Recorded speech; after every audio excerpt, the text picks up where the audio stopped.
Good morning. Is it time? Is it running?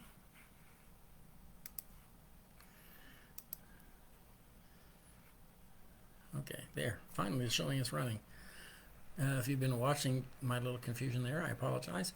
It is time for our daily lectionary readings for Tuesday, July 13th. Today we have for you, I'm not lined up here. We have Psalm 68 again, 24 to 35. 2 Samuel 3:12 to 16, our continuing saga of David. And in Acts 23:12 to 35, our continuing saga of Paul. So without further ado, Psalm 68:24 to 35. Your solemn processions are seen, O God, the processions of my God, my King, into the sanctuary. The singers in front, the musicians last, in between them girls playing tambourines. Bless God in the great congregation, the Lord, O you who are of Israel's fountain. There's Benjamin, the least of them, in the lead, the princes of Judah in a body, the princes of Zebulun, the princes of Naphtali. Summon your might, O God. Show your strength, O God, as you have done for us before. Because of your temple at Jerusalem, kings bear gifts to you. Rebuke the wild animals that live among the reeds, the herds of bulls with the calves of the peoples. Trample underfoot those who lust after tribute. Scatter the peoples who delight in war. Let bronze be brought from Egypt. Let Ethiopia hasten to stretch out its hands to God. Sing to God, O kingdoms of the earth, and sing praises to the Lord. O rider in the heavens, the ancient heavens, listen, he sends out his voice, his mighty voice. Ascribe power to God, whose majesty is over Israel, and whose power is in the skies. Awesome is God in his sanctuary, the God of Israel. He gives power and strength to his people. Blessed be God. Okay, let's go to Samuel. I'm not sure why the lectionary does this. We're kind of jumping back. We had been further along in Samuel. Last time we were in Samuel 6 already, and today we're jumping back to Samuel 3, 2 Samuel 3. In the narrative, after Saul and Jonathan had died, Abner, Saul's general, set up Saul's surviving son as king over Judah, and David became king over Israel. So we had a split kingdom there for a while. And this takes place right after that, after Abner has a disagreement with Saul's son, because Saul accused Abner of going into his father's concubines, and Abner took offense at that.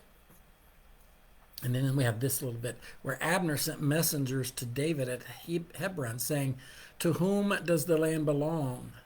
Make your covenant with me, and I will give you my support to bring all Israel over to you." So he's telling David, make a pact with me, I'll bring the army, which therefore brings all of Israel.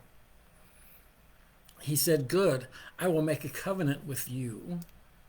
But one thing I require of you, you shall never appear in my presence unless you bring Saul's daughter Michal when you come to see me." And then David sent messengers to Saul's son Ishbaal, who's the one who Abner had set up as king, saying, "Give me my wife Michal, to whom I became engaged at the price of 100 foreskins of the Philistines."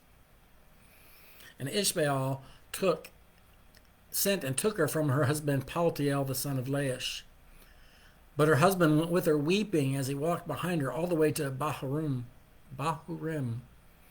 And then Abner said to him, "Go back home." So he went back. So we've got David and Michal, who David slew 100, well, he actually did 200. The price was 100 Philistine foreskins for Michal's hand, because Saul thought David would die doing so, and he didn't. So David took Michal to wife. When Saul came after David, Michal helped him escape by doing the whole dummy in the bed thing, but with an idol this time, interestingly enough. Interesting twist there. Um, and then Saul gave her to Paltiel, the son of Laish. So after Saul dies and we get taken over the kingdom, and Abner says, "Hey, I'll bring Israel to your side, David. I'll bring all Judah, all of it, over to your side." Um, David says, "I want my wife back." Now, yes, this is the same Michal who the other day said she hated David when they were bringing in the ark into the city. And David was dancing and leaping with joy and half dressed, she said, because he apparently was wearing an ephod and only an ephod. She thought it was undignified. And it said that she hated him. She despised him. We're not sure why that changed. At some point, I mean, he did ask for her back, but we don't know. We just don't know. This basically, we have this mentioned, and then later we have that she hates David. Now, whether it's because he took all these multiple wives and gave them children and not her, that's all just kind of speculation, to be honest. Trying to piece together the clues and coming up with a theory. But somewhere along the way, her heart was hardened towards David. All right, Acts 23, 12 to 35. Now, we ended up yesterday where Saul had been arrested. He'd gone to Jerusalem to have this council, and or to bring them the gift, and they have this council, and they were arguing about whether the Gentiles. Some of the Jews were upset that Paul was including Gentiles, and they were saying he was telling everyone that, well, it doesn't matter.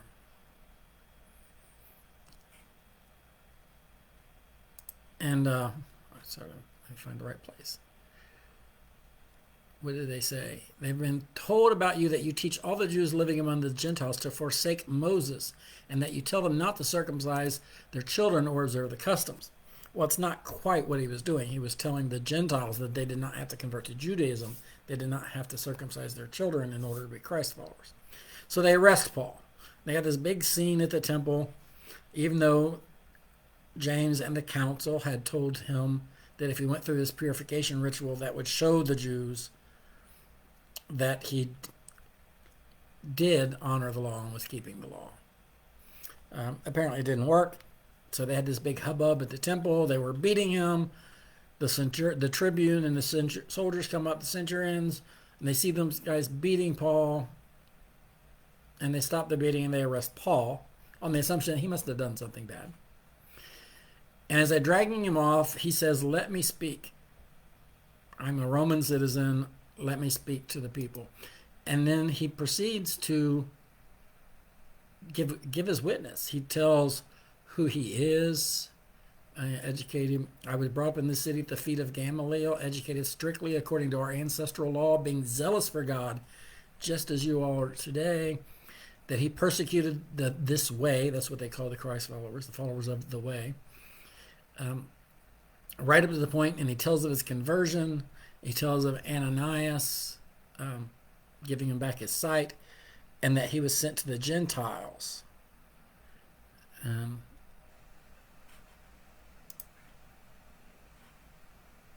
23:12. Okay, I'm just making sure I'm not getting too far ahead.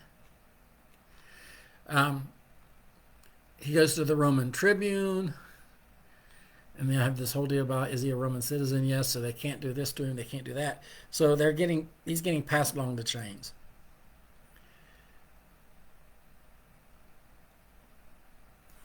All right, so then we have today, the plot to kill Paul.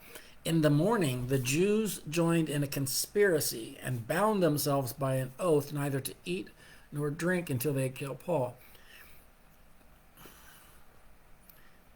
A lot of times, especially in these New Testament readings, I should say, where it says the Jews, it's really kind of anti-Semitic language. These were written for a Gentile audience, so it's showing all the Jews in the bad light. It's really the religious elite those in power. It's not the entire population. It's just like not the entire population conspired to put Jesus to death. It was the religious elite, those in power, and they're inciting everyone else. So it's when you see the Jews, just think the religious elite. So in the morning, the Jews, the religious elite, joined in the conspiracy and bound themselves by an oath neither to eat nor drink till they had killed Paul. There were more than 40 who joined in this conspiracy. See, it's only 40 of them. It's not all the people. They went to the chief priests and the elders and said, "We have strictly bound ourselves by an oath to taste no food until we have killed Paul. Now then, you and the council must notify the tribune to bring him down to you, on the pretext that you want to make a more thorough examination of his case, and we are ready to do away with him before he arrives." The things we do in the name of religion. I think there's been more evil done in the name of religion, in the name of God. To be honest, people are claiming it's God's will. I think there's been more evil done because of religion than otherwise. It's astounding to me how we can delude ourselves into thinking doing evil is doing what God wants. So now the son of Paul's sister heard about the ambush. So he went and gained entrance to the barracks and told Paul. Paul called one of the centurions and said, "Take this young man to the tribune, for he has something to report to him." So he took him and brought him to the tribune and said, "The prisoner Paul called me and asked me to bring this young man to you. He has something to tell you." The tribune took him by the hand and drew him aside privately and asked, "What is it that you have to report to me?" And he answered, "The Jews have agreed to ask you to bring Paul down to the council tomorrow, as though they were going to inquire more thoroughly into his case. But do not be persuaded by them, for more than 40 of their men are lying in ambush for him. They have bound themselves by an oath neither to eat nor drink until they kill him. They are ready now and waiting your consent." So the tribune dismissed the young man, ordering him, "Tell no one that you have informed me of this." They have a lot of secrets in the New Testament. Have you ever noticed that? A lot of don't tell anyone. So then he summoned two of the centurions and said, "Get ready to leave by 9 o'clock tonight for Caesarea with 200 soldiers, 70 horsemen, and 200 spearmen. Also provide mounts for Paul to ride and take him safely to Felix the governor." And he wrote a letter to this effect. "Claudius Lysias, to his excellency the governor Felix, greetings. This man was seized by the Jews and was about to be killed by them. But when I learned that he was a Roman citizen, I came with the guard and rescued him. Since I wanted to know the charge for which they accused him, I had him brought to their council. I found that he was accused concerning questions of their law, but was charged with nothing deserving death or imprisonment. And when I was informed that there would be a plot against this man, I sent him to you at once, ordering his accusers also to state before you what they have against him." So he kicked it upstairs. He kicked it to the governor. So the soldiers, according to their instructions, took Paul and brought him during the night to Antipatris. The next day they let the horsemen go on with them while they returned to the barracks.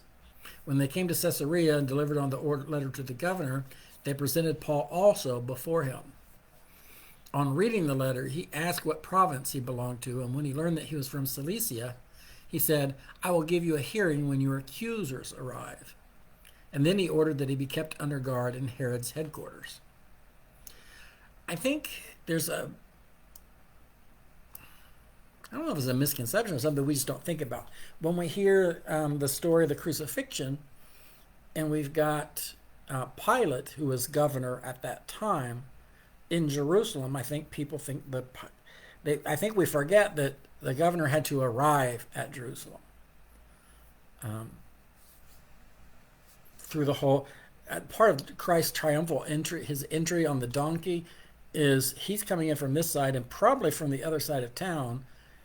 The governor came in with this parade, this pomp and circumstance, with military escort and just all the pageantry that goes with a Roman governor traveling. So we would have that in contrast to Christ riding in on a donkey. without an entourage, without a military escort, with all that. Um, Now they don't talk about that in the Gospels, the whole um, governor's entrance, because everybody would have known that. Um, that's one of the things with biblical scholars and any ancient languages, the literature that you're looking at. There are certain assumptions that the audience knew that we don't. So we've got blank spots um, that we have to fill in sometimes through other means or other texts, because a lot of times authors, they don't just put what they expect everybody to know. So the governors, that's a long way around to tell you, the governors were in Caesarea Philippi, which was the biggest city, the official city. You had that Caesarea and a Caesarea on the coast, and those were really the two main Roman areas, outposts. But the governor lived in Caesarea, so he didn't live in Jerusalem. He lived in Caesarea. That's why they had to send Paul to the governor. And I think that is about long enough for today, because it's been 16 minutes. And I've got floppy hair, sorry. Having a bad hair day. Hopefully that won't be there tomorrow. I'll see you guys later. Bye.